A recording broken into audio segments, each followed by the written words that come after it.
नमस्कार मित्रों, हेमराज भारती राजपूत चैनल पर आप सभी का स्वागत है। आपने अभी तक हमारे चैनल को सब्सक्राइब न किया हो तो कृपया प्लीज़ आप सबसे पहले हमारे चैनल को सब्सक्राइब करें।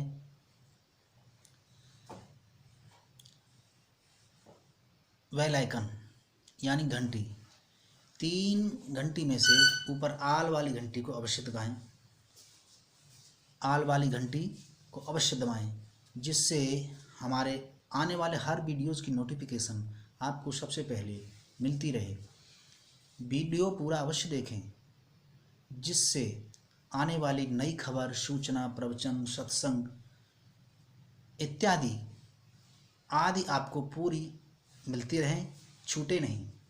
वीडियो पसंद आए तो लाइक करें तथा यदि कोई सुझाव हो तो कमेंट में अवश्य दें।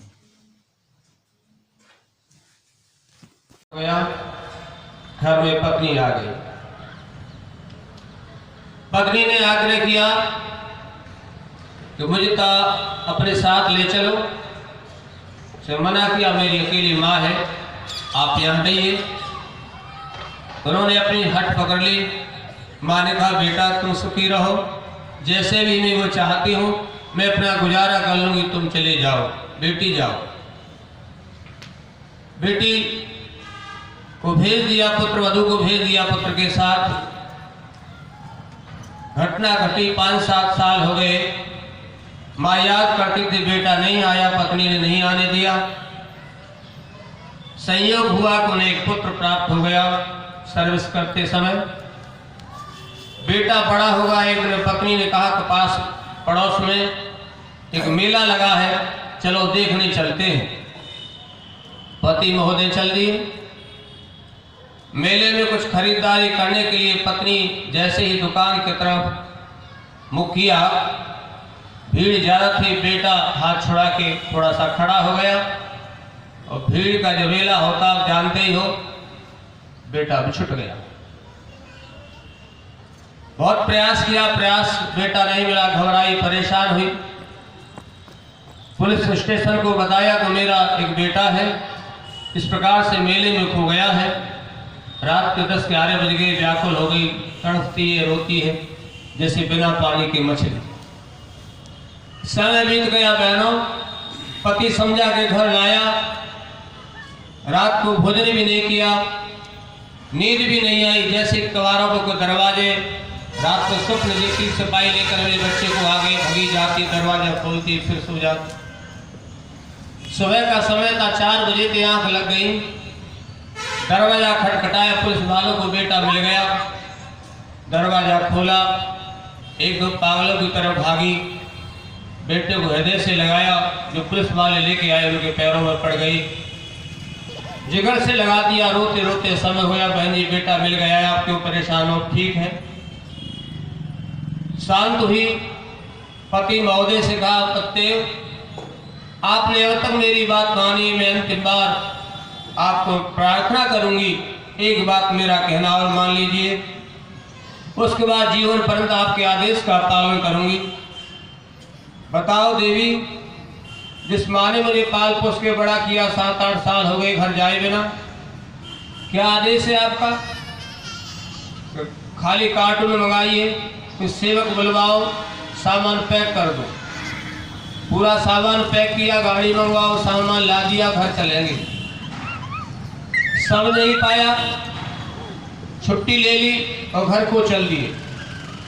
जब घर को चल दिए तब गांव जा रहे थे, रास्ते में रेलवे का फाटक पड़ा।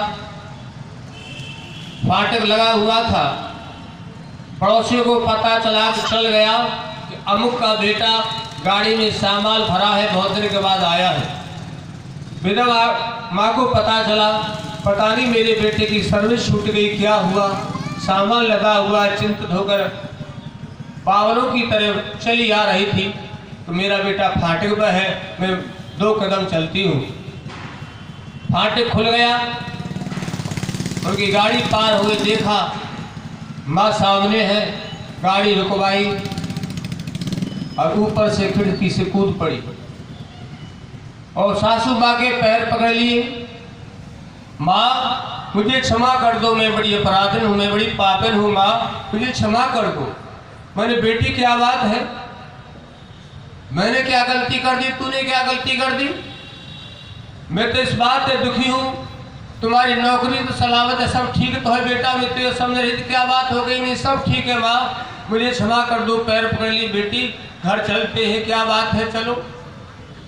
घर आते हैं, लिपट लिपट के माँ से रोई, फिर माँ मुझे क्षमा कर दो, पता नहीं कितने जन्म मुझे लेने पड़ेंगे।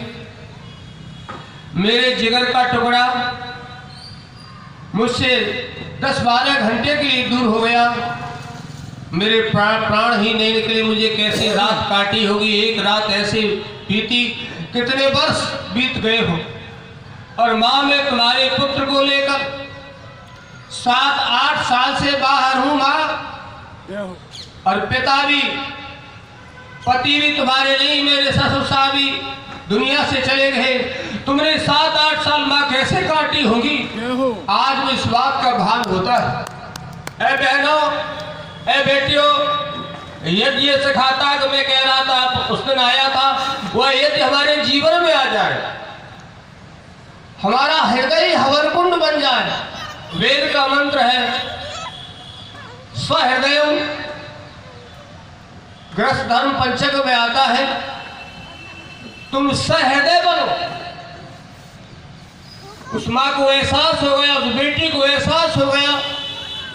ऐ मित्रों, ऐ बहनों, ऐ बेटियों, अपने घर में इस प्रकार प्रीति से रहा करो, ऐसे प्रेम से रहो। ये सारा संदेश हम यज्ञ देता है, ये इदन्नमम की भावना देता है। इदन्नमम बार बार अभ्यास करा जाता है, मेरा नहीं है, ये मेरा नहीं है, किसी और का दिया हुआ है। आओ भाइयों बहनों, तुम राम की भक्त, हम कृष्ण के अनुयायी हैं, तो सच्ची अर्थों में माता पिता की भक्त बने, उनके सेवा सत्कार का ध्यान रखें। आने वाली पीढ़ी तो यह है, पहले तो हमारे बच्चे डरा करते थे, माता पिता से भय रहता था। आज माता पिता भयभीत की संतान से कि पता नहीं हमारी इज्जत बचेगी या न बचेगी। सच्चे देवताओं की तुम पूजा करते रहो, निश्चित रूप से गौरव है प्राप्त होगा। शर्मा जी जैसे रोज उपदेश करते कर्म गीता के आधार पर, अन्य बातें भी हेतु देकर हमें समझाते हैं, और यह का सौभाग्य है क्या वेद मंत्र सुन रहे हैं। कभी तो ऐसे लोगों ने घोषणा करती थी, ओहो वेद मंत्र स्त्रियों सुन लेना, उसके कान में शीशा करो, गर्म करके डाल दो, वेद मंत्र स्त्री बोलते जीव काट लो। ऐसे ढोंगी पाखंडियों ने इस प्रकार के सूत्र बना दिए थे, स्त्री सुदृढ़। ये सारा पर्दाफाश एक ब्राह्मण गुजरात की धरती से चल के आया था। उसने कहा, ऐ लोगों, सूर्य का प्रकाश सबके लिए, तो विद्या सबके लिए, यज्ञ भी सबके लिए है, जिसका नाम था ऋषि दयानंद। इसलिए भाइयों, ऐ मेरी बहनों, आओ दो बात चलते चलते कहते हुए अपनी वाणी को विराम दे रहा हूँ कि सच्चे अर्थों में आपने पहले सुना होगा। 2 लाइन का एक लोकगीत है, और मेरे साथ मिलके बोलोगे, सबकी समझ में आएगा। इन देवताओं को सारा संसार मिलके पूजे, हम सबका कल्याण होगा। और मेरे साथ मिलके बोलेंगे, सब बहन है। पूजा करो 5 देवों की, अपना जो चाहो कल्याण। पूजा करो 5 देवों की, अपना जो चाहो कल्याण। जो चाहो कल्याण, अपना जो चाहो कल्याण। पूजा करो 5 देवों की, अपना जो चाहो कल्याण। सबसे पहले पूजो माता, सबसे पहले पूजो माता। जन्म और जीवन की दाता, जन्म और जीवन की दाता। माता से बढ़कर दुनिया में दूजा है भगवान। पूजा करो 5 देवों की, अपना जो चाहो कल्याण। पूजा करो। एक को छोड़ रहा हूँ। पिता हमारा पालन करता, सब अभिलाषा पूर्ण करता, कभी भूल कर पिता अपने का मत करना अपमान। पूजा करो पांच देवों की, अपना जो चाहो कल्याण।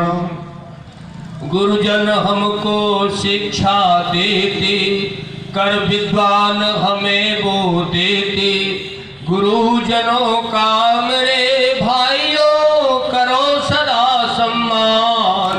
पूजा करो पांच देवों की, अपना जो चाहो कल्याण। 3 चौथा सुनो। पत्नी को पति पूजनीय है, पत्नी को पति पूजनीय है। पति को पत्नी वंदनीय है, पति को पत्नी वंदनीय है। एक दूसरे पर कर देनो छावर अपने प्राण। पूजा करो पांच देवों की, अपना जो चाहो कल्याण।